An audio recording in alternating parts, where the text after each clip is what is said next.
আল্লাহর নবী বলছেন এই পৃথিবী শুরু হয়েছে একদিন, এই পৃথিবী ধ্বংস হবে একদিন, ঠিক না বেঠিক? পৃথিবী ধ্বংসের কিছু লক্ষণ আছে, তার মধ্যে এক নাম্বার নবী বললেন বিদ্যা সমাজ থেকে উঠে চলে যাবে।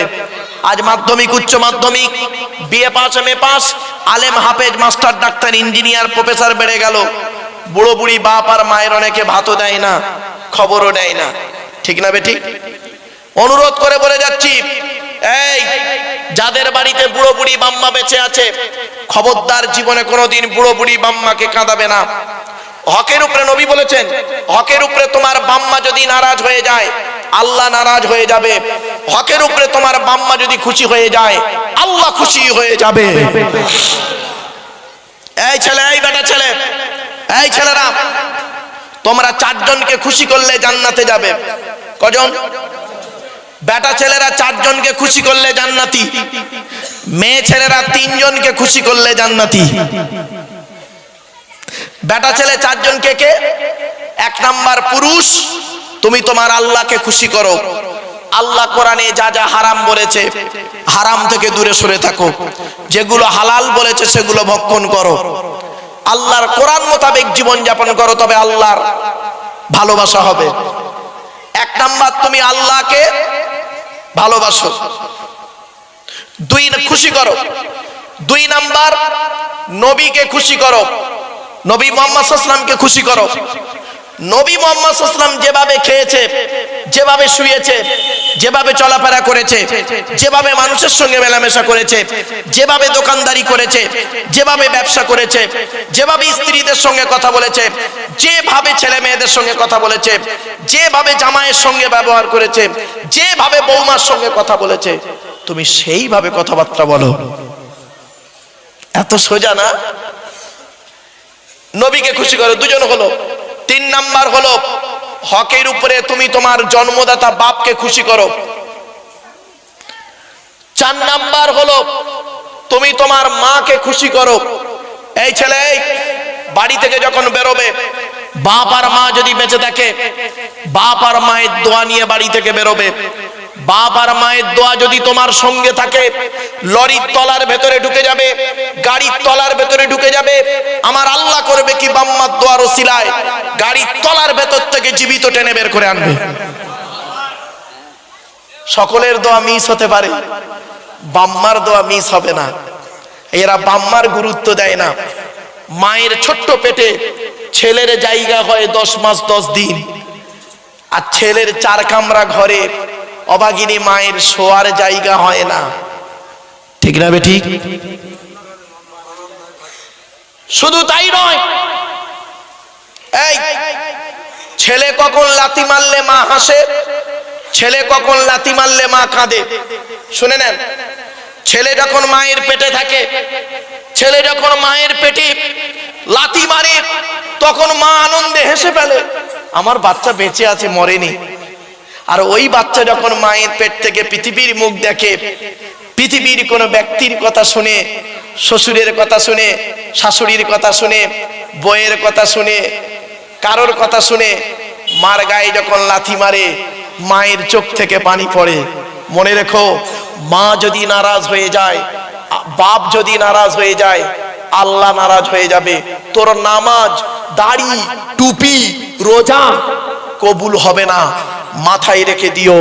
বাস্তবটাই বললাম, আল্লাহর নবীদের পরই স্থান হলো বাপ আর মায়ের।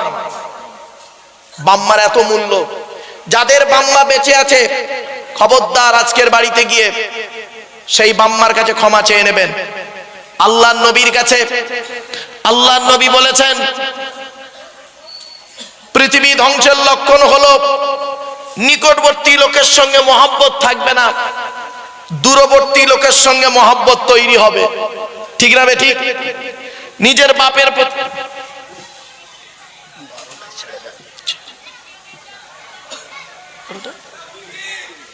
হয়ে গেছে,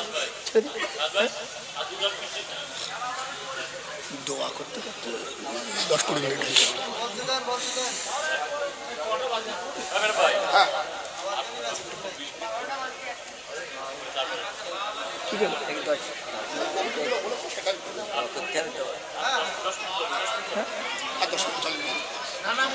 বসেন বসেন, আপনি বসেন, না আপনি বসেন, একটা চেয়ার দেন না বাবা, বাবা একটা চেয়ার দাও না বাবা। ও বাবা, হাতে আর টাইম নেই, 10টা মিনিট টাইম। এই 10 মিনিটের ভিতরে আমি এক মিনিট কয়েক কটা গুরুত্বপূর্ণ কথা বলছি, শুনে না আল্লাহর। এবার আমি একটু স্পিরিটে কথা বলবো বাবা, যেহেতু হাতে টাইম শর্ট। আল্লাহর নবী বললেন, নিকটবর্তী লোকের সঙ্গে মহব্বত থাকবে না, দূরবর্তী লোকের সঙ্গে মহব্বত তৈরি হবে। নিজের বাপের প্রতি ভক্তি নাই, শ্বশুরের প্রতি ভক্তি বেশি। নিজের মায়ের প্রতি ভক্তি নাই, শাশুড়ির প্রতি ভক্তি বেশি। নিজের মায়ের পেটের ভাইয়ের প্রতি ভালোবাসা নেই, স্ত্রীর ভাই শালার প্রতি মায়া খুব বেশি। ঠিক না ঠিক? নিজের মায়ের পেটের বোনের প্রতি ভালোবাসা নেই, স্ত্রীর বোন শালীর প্রতি দয়া খুব বেশি। বাড়ি থেকে ভাববেন। 1 নাম্বার নবী বললেন বিদ্যা উঠে চলে যাবে, 2 নাম্বার ব্যভিচার বেড়ে যাবে, 3 নাম্বার মদ খাওয়া বেড়ে যাবে, খালি মিলিয়ে নি না, টাইম নেই। 4 নাম্বার সুদ খাওয়া বেড়ে যাবে, 5 নাম্বার ঘুষ খাওয়া বেড়ে যাবে, 6 নাম্বার পিতামাতার অবাধ্য সন্তান হবে, 7 নাম্বারে বলা হয়েছে ঘন ঘন ভূমিকম্প দেখা দেবে, 8 নাম্বারে বলা হয়েছে জলোচ্ছ্বাস দেখা দেবে, 9 নাম্বারে বলা হয়েছে অজানা রোগের আবির্ভাব ঘটবে, 10 নাম্বারে বলা হয়েছে স্বামী স্ত্রীর মধ্যে ঘন ঘন গন্ডগোল দেখা দেবে। 11 নম্বরে বলা হয়েছে কি জানেন, অযোগ্য ব্যক্তিরা নেতৃত্ব দেবে, যার যে সম্পর্কে কোনো জ্ঞান নেই। ও বাবা, গ্রামের প্রধান নিজের নামটাও সই করতে পারে না, ও হলো গ্রামের প্রধান, ওর নিজের চরিত্র খারাপ, ও লোকের ক্যারেক্টার সার্টিফিকেট দিতে যাচ্ছে। ঠিক না বেঠিক? শুধু তাই নয়, পৃথিবী ধ্বংসের লক্ষণ হলো শিক্ষিত লোকেরা অশিক্ষিত লোকেদের সম্মান করবে ভয়েতে। ও বাবা, 8 ফেল, সে একজন নেতা, আর তাকে স্যালুট দিচ্ছে একজন IPS অফিসার। ঠিক না বেঠিক? পৃথিবী ধ্বংসের লক্ষণ হলো স্বামী স্ত্রীর মধ্যে ঘন ঘন গন্ডগোল দেখা দেবে। এই জন্য বলা হয়েছে, এই স্বামীরা তোমরা তোমাদের স্ত্রীদের জীবনে 17টা শিক্ষা দান করিও। কটা আজকের বাড়ি থেকে এটা করবেন। 1 নাম্বার বলা হলো, এই স্বামীরা তোমরা তোমাদের স্ত্রীদের সঙ্গে যখন কথা বলবে, আসসালামু কবলাল কালাম, স্বামী স্ত্রী যখন কথাবার্তা বলবে একে অপরকে সালাম দেওয়া নেওয়া করবে, আল্লাহর রহমত মহব্বত ভালোবাসা আল্লাহ বাড়িয়ে দেবে। বউকে কোনোদিন সালাম দিয়েছেন না? অনেকে দেখবেন শালিকে সালাম দিচ্ছে, শালিকে, আরো দাদার শালিকে ঘন ঘন মোবাইল মিস কল, তোর মোবাইল বাস্ট করবে। 2 নম্বরে বলা হয়েছে, এই স্বামীরা তোমরা তোমাদের স্ত্রীদেরকে এই শিক্ষা দান করবে, তারা যেন কোনোদিন কাবা শরীফের দিকে মুখ করে কোনোদিন থুতু যেন না ফেলে। 3 নম্বরে বলা হয়েছে, এই স্বামীরা তোমরা তোমাদের স্ত্রীদেরকে এই শিক্ষা দান করবে, তারা যেন কোনোদিন কাবা শরীফের দিকে মুখ করে কোনোদিন পেশাব পায়খানা যেন না ফেরে। তারপরে বলা হয়েছে, তোমরা তোমাদের স্ত্রীদেরকে এই শিক্ষা দান করবে, তারা যেন কোনোদিন কাবা শরীফের পেছন ফিরে যেন পেশাব পায়খানা যেন না ফেরে। তারপরে বলা হয়েছে, তোমরা তোমাদের স্ত্রীদেরকে এই শিক্ষা দান করবে, তারা যেন কোনোদিন গোসলখানায় মানে বাথরুমে গোসলখানায় তারা যেন কোনোদিন পেশাব যেন না ফেরে। তারপরে বলা হয়েছে, তারা যেন কোনোদিন গোসলখানায় উলঙ্গ অবস্থায় গোসল যেন না করে। তারপরে বলা হয়েছে, তোমরা তোমাদের স্ত্রীদেরকে এই শিক্ষা দান করবে, তারা যেন হাতের চুড়ি, কি হুজুর কি বলে, চুড়ি চুড়ি চুড়ি, হাতের চুড়ি তারা যেন কোনোদিন দুটো ব্যবহার যেন না করে। আমার বাবারা, এতক্ষণ আপনাদের কাছে আলোচনা করলাম, আসলে একটু নবীর সামনে দাঁড়িয়ে একটু সালাত ও সালাম পাঠ করবে। ইয়া নবী,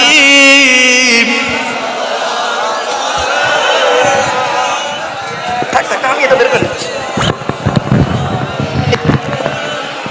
কাম করে। বাপেরা একটু আগে আগে আসুন, বাবা বাবা একটু আগে আসুন বাপেরা।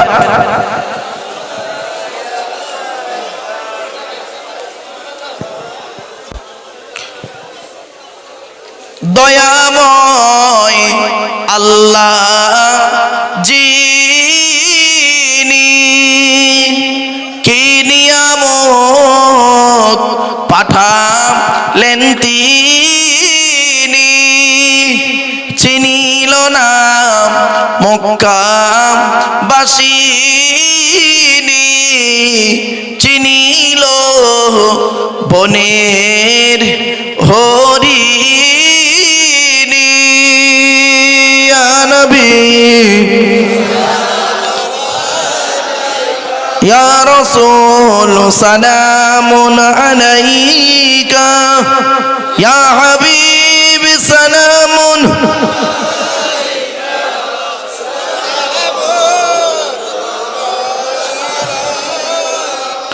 ইয়া নবী সালাম লও আমার ইয়া রাসূল সালাম লও সবার ইয়া হাবিব সালাম লও এই জলসার আমরা যে নাদান গোনাগার ইয়া নবী সালামুন আলাইকা ইয়া রাসূল সালামুন আলাইকা ইয়া হাবিব সালামুন আলাইকা সালাওয়াতুল্লাহ আলাইকা সকলে বসে যান ইয়া রাব্বি সাল্লাল্লাহু दाइबन अबदा अला नबी खैर कल कुल हमीद भेजा रमई दरूद सलाम दर गुजी दर नबी पर अपना मुदाम দিয়াড়ার থেকে যে সমস্ত ছেলেরা এসেছো মসজিদের পিছনে যেখানে রান্না বান্নার ব্যবস্থা তোমরা সবাই ওখানে গিয়ে উপস্থিত হও একত্রিত হও দিয়াড়ার সমস্ত ছেলেরা যারা এখানে এসছো তোমরা মসজিদের পিছনে যেখানে রান্না বান্নার ব্যবস্থা ওই জায়গায় তোমরা চলে যাও অবিলম্বে চলে যাও দিয়াড়া যেসব ভাইরা এসছেন মসজিদের পিছনে চলে যাও দিয়াড়া যেসব ভাইরা এসছে মসজিদের পিছনে চলে যাও আমার বাপেরা সকলে বিসমিল্লাহ সূরা ফাতিহা শরীফ একবার 3 বার সূরা ইখলাস কুলু আল্লাহ মেজর সঙ্গে কয়েকবার দরুদ শরীফ পাঠ করুন বাবাজির একটু আগে আগে আসো না বাবা ভেতরে ঢুকে পড়ো বাপ ভেতরে ঢুকে পড়ো বাইরে না থেকে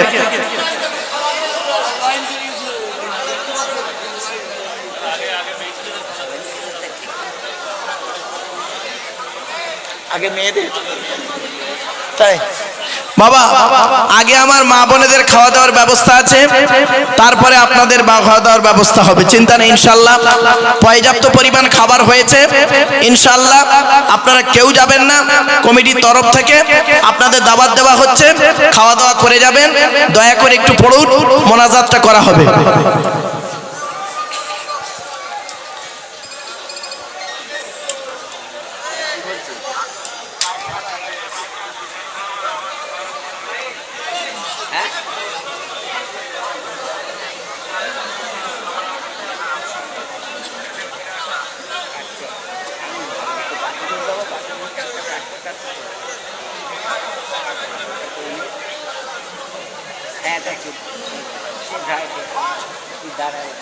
খাবি না